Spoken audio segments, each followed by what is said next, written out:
لله ما في السماوات وما في الأرض وإن تبدوا ما في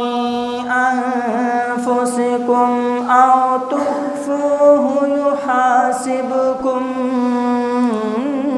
به الله فيغفر لمن يشاء ويعذب من يشاء والله على كل شيء قدير آمن